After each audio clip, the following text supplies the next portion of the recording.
It's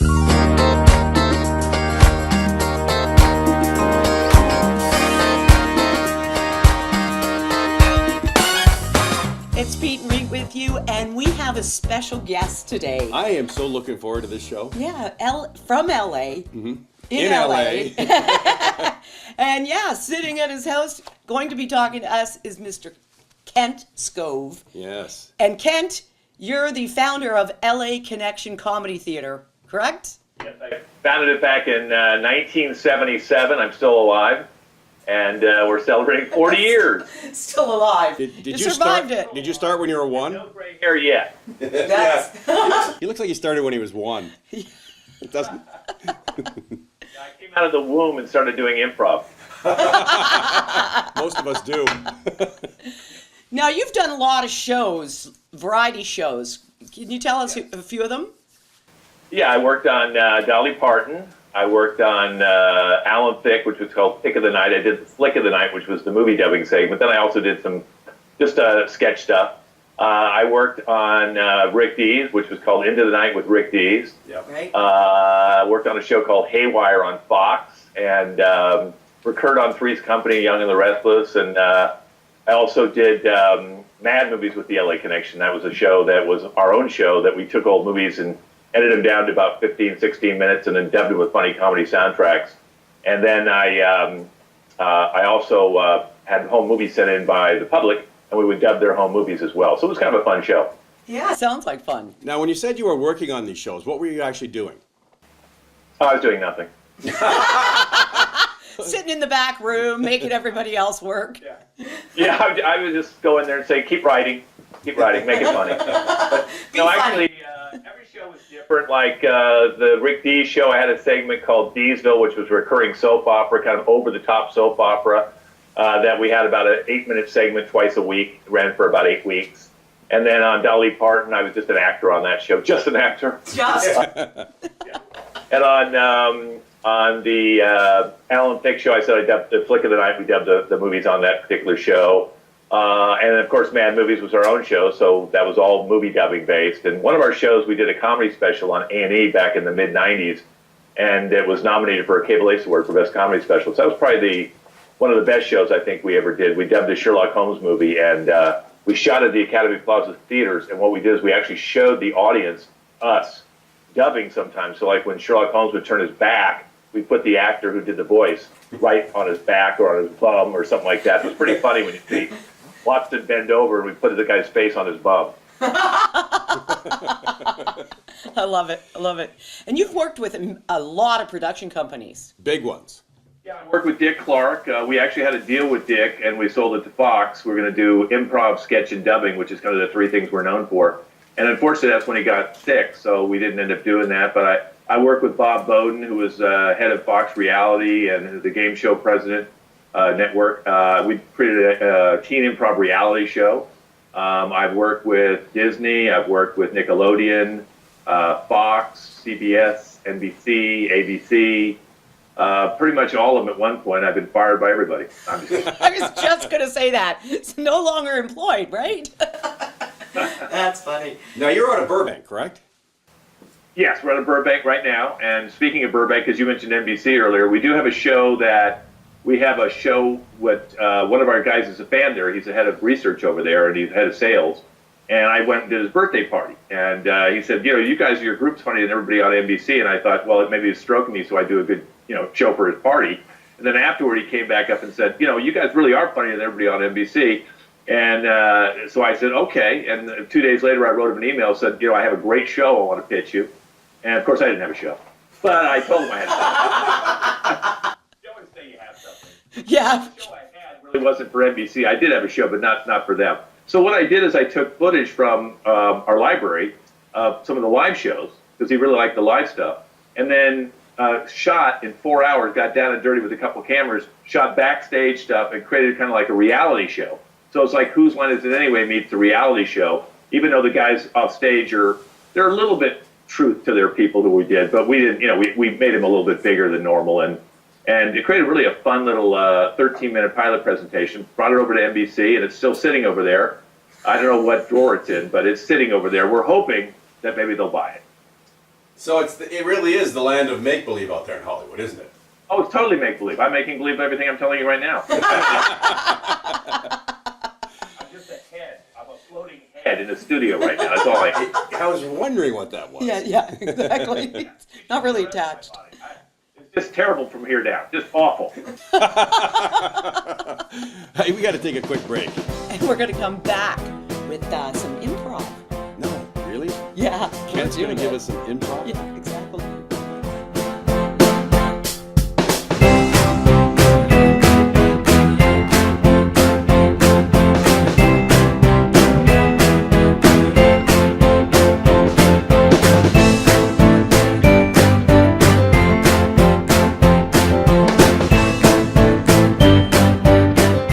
Thanks for sticking with the Peet and Reet Show, and totally worth your while. We're actually live with somebody in Los Angeles. We are. Right? Kent Skov, who is all about comedy and improv and teaching people. And Kent, tell us some of the people that have come through your school and training. Well, probably the most famous is Will Ferrell.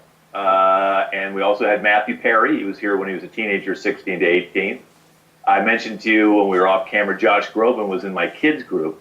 Many years ago when he was 13 to 15 years old. Hank Azaria was here for a while. Chris Kattan, John Lovitz, Stephanie Miller, Shannon Elizabeth, Sharon Lawrence, Mindy Sterling. Wow. And probably the most important one was Kato Kalin. Wow. So, like, teaching them, you had to teach them, right? They just came out of nowhere and teach them how to do improv, that kind of thing. Be funny, right? You had to do that. Was there anyone that right away stood out? Well, I thought Matthew Perry stood out quite well. I mean, he was he was Chandler, basically. That character, I can see why that show ran so long with that character, because that's him. You know, he would run and jump off all the walls. He had endless energy and kind of wacky and kind of slapsticky. And that's exactly who Chandler's character was. So I think I saw him. I thought, this guy's going to make it. There was a kid that I taught for 4 years named Sloan Siegel, who's now about 16. He got us one of the first shows on Amazon. And when I saw him, I said, this guy's, he's got it. He's going to make it. You just see certain people, you know, Will Ferrell. Will Ferrell actually was very quiet, you know, but he was very talented. And he took his work very seriously. So when you see him on TV being all clowny and crazy, he's a lot more quiet off camera, you know. And of course, probably the most interesting guy, I didn't teach him, but I worked with him, was Robin Williams. I grew up with Robin Williams. I went to the same high school and college with him. And there's a great story where we did original play, and he was supposed to hand me a prop, and he didn't hand me the prop. And I couldn't ask for the prop because I didn't know he was going to give it to me in the play. So 20 minutes later, we finally got the prop out of him. It was quite a ride inside that guy's head. But he's another one who you put him on stage, and that guy's like unbelievable. And you get off stage, it's, you know, hardly says anything. You have to get words to come out of his mouth. He had so much to say when he was on stage. He had nothing left when he got off, I think. Gone. He shot his wad on stage. Exactly. You know, a lot of them, I find a lot of people in radio that I worked with in television are like that, introverts. And I guess that's just their place to shine and get rid of the energy, because when they come off, I mean, there was a guy, he's now a broadcaster for one of the NHL teams. And he's so dynamic, and he gets off there just like you said. And where's that voice come from? Where's that personality come from? Well, it is. It's funny when you see some of this raw talent, you know, like Sharon Lawrence. You could tell, you know, not so much comedy, because she was doing the comedy so that she could have another aspect of her life. She was more of a dramatic actress, and a very good one. Hank Azaria was phenomenal at voices. I knew that guy was going to make it right away, because he could do accents, he could do impressions. His voice repertoire was just unbelievable. And there was one scene we had. I remember one of our guys was in the scene, and he always tells me, he goes, "I'll never forget the day I did international soap opera with Hank Azaria and Matthew Perry," and that made his life. And so it's a great little story. You know, I didn't remember. Half the time these guys tell me stories, I don't remember that. There's too many of them after all these years. So I didn't even know Josh Groban was at my theater till I Googled L.A. Connection. I went maybe 5 or 6 pages in, and it said he was trying to get on The Office. So he needed to say what was his comedy background to get on The Office. So he used L.A. Connection. So I thought that was pretty cute. Maybe he just lied. Maybe he just lied. He just liked it. He was never there. And John Lovitz, I didn't know he was there either. He was taught by Taylor Negrin. So I had different teachers, so I never taught John. And I went to work on a film, and he was working. He was the lead in the film, and he goes, "Yeah, I was at the LA Connection." I said, "I never knew that." So sometimes you just, if they don't get to where I teach them, I can't remember everybody I auditioned. There's just too many people. Right. So how many do you usually audition in a year? Say. Well, that's a good question. I'd say maybe 600. Wow. I have about 50 people a month audition for me. There's that many people that want to be funny? Or hope they Yeah, I think a lot of people, you get different kind of people for different reasons. I think some people want to make it. They look at improv now as a stepping stone to getting a television show or becoming a writer, something in the comedic field. And improv, when I started doing it originally, it was like the bastard child. You don't do sketch comedy or stand-up. You know how to memorize lines. Can you do that? And, so they think all the improvisers, they would never be able to, carry out a sketch because they do it differently every time. And now, of course, if you don't have improv on your resume, there's something wrong with you. So everybody kind of needs it, and it's very freeing. It keeps you young. You have to read the paper. You have to keep up with topics that are going on in the news, and a lot of political stuff that goes on. So, there's a lot of things that improv is not just for comedy, but I think it's great for life. I think, too, probably that type of training is great for dramatic actors. It gives you a nice soft edge, right? And some good timing. Yeah, we actually have dramatic improv as well. I tell my actors it's just, it's like a switch between being a dramatic actor and a comedic actor.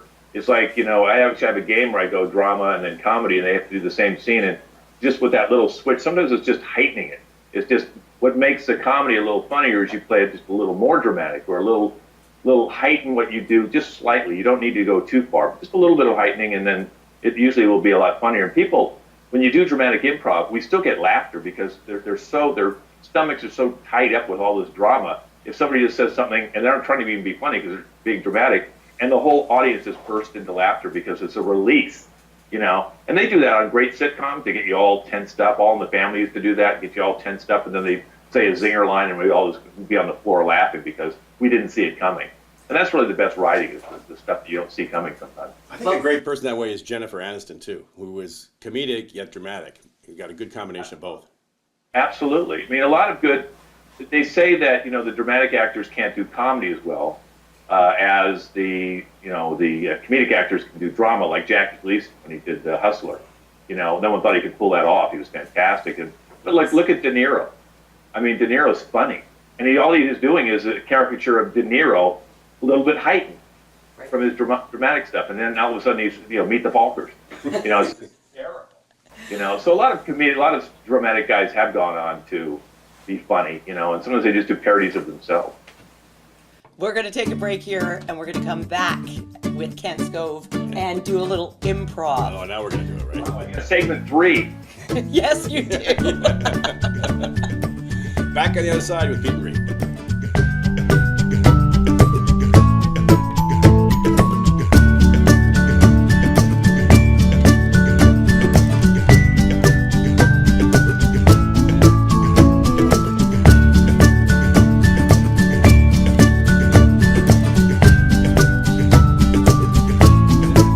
Hey, we're back. We're talking to Kent Skov from the L.A Connection Comedy Theater in Los Angeles.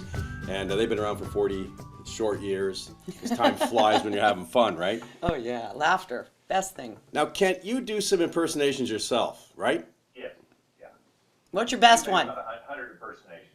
Really? I'm doing Donald Trump right now. It's on my Mad Movies Online website.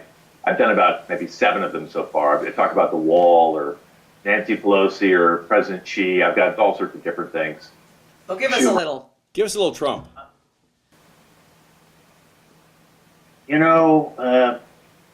P and we, quite frankly, I don't know if you're a Democrat or Republican, it doesn't make any difference. And, I gave Nancy Pelosi my health care bill, and I said, get back to me, talk to me about it. About a week later, she comes back and says it's awful, it's terrible, it's the worst bill I've ever seen. And I told her it was the Obamacare bill, and then she threw up. Yes. All right, one That's more. awesome. Pick one for us. One more? Okay, well, let's see. You could do, what was your audience like? Maybe Ronald Reagan?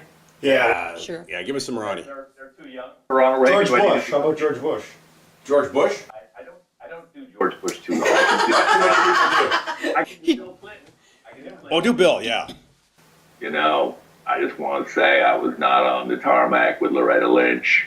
And I don't know what Hillary did wrong. I don't know. I wanted to be back in the White House. Wanted to be the first man. Didn't work out. Got my pants off right now. Oh, thank you, Bill, for that visual. Thank you for sharing. Or not. Well, I think he might have shared too much sometimes. Yeah, Oh, boy. definitely. Definitely. All right, so can you work with us? Is there anything you go that we Teach us something. Teach us something.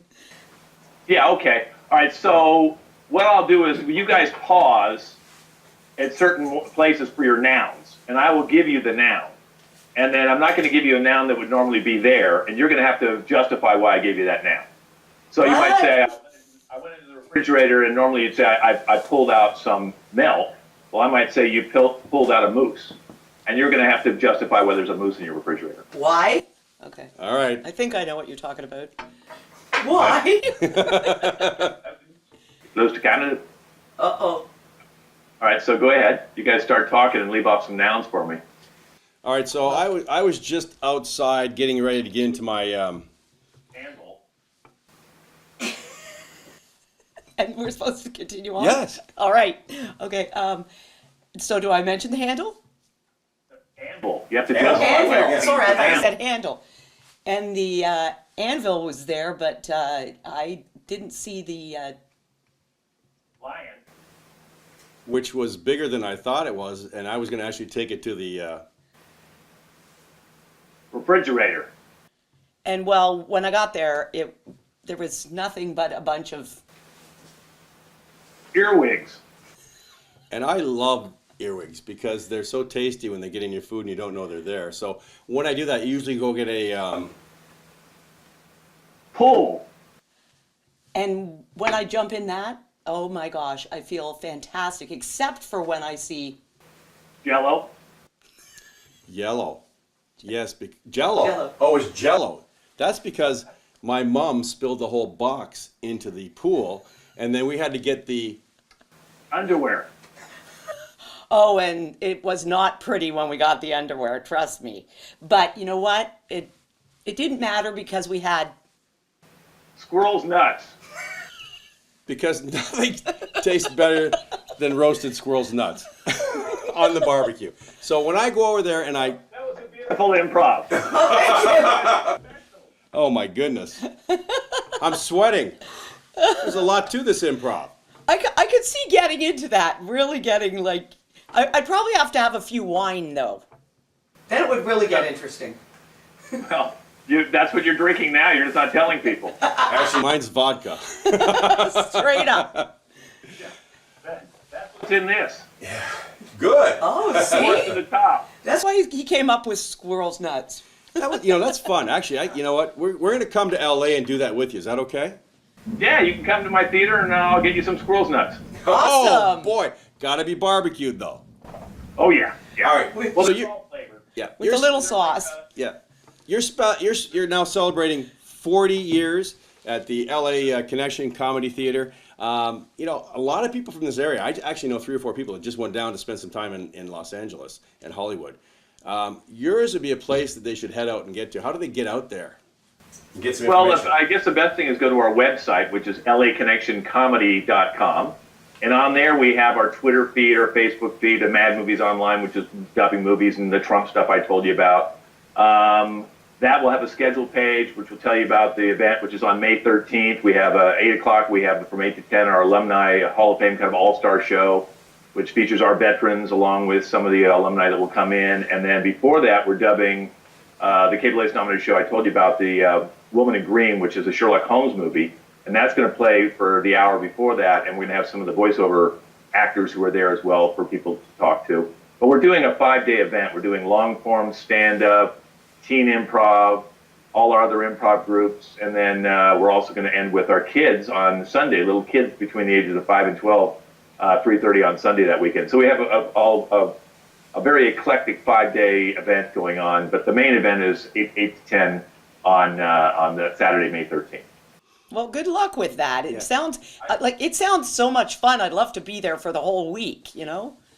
Yeah, absolutely. We'll send a Uber driver for you. Awesome. Thanks. Nice. Do you know what? Also, we have. Pardon me? I'll get you a Lyft driver. Oh, nice. Great. Listen, I know there's all kinds of people watching us all over the world, and everybody wants to, there's people that are going, how do I get my start? Yeah. But they can get a hold of you, travel out there, and get some training, right?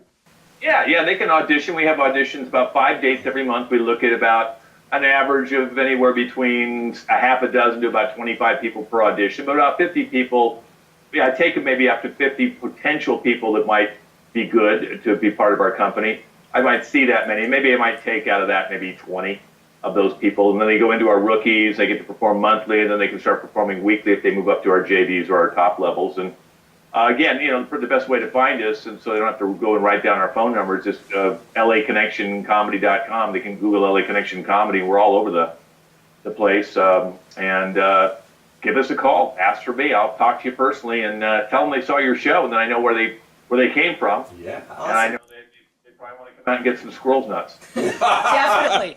We are sending everybody to get squirrel's nuts. Hey, listen. So, at what level do we enter here on our On our little pathetic test? performance. Yeah. Well, you're going to be level 8. Oh, wow. That's level 7's my pros, so I'm putting you at level 8. Now that's feeling pretty good. Wow. Yeah. Wow. Yeah. Let's hit the comedy circuit now. Well, we can while we're on. Level 8ers, you two are like the 8 balls. From squirrel's nuts to 8 Eight balls. balls. He doesn't get any better than that. Wow, it's all around here. Squirrel nuts and 8 balls here every week. Awesome. Ken, congratulations on 40 years. Thank you. And more continued success. And we will definitely have you back. We are going on a jaunt out to Las Vegas and LA, and we will definitely stop by. We will hook up.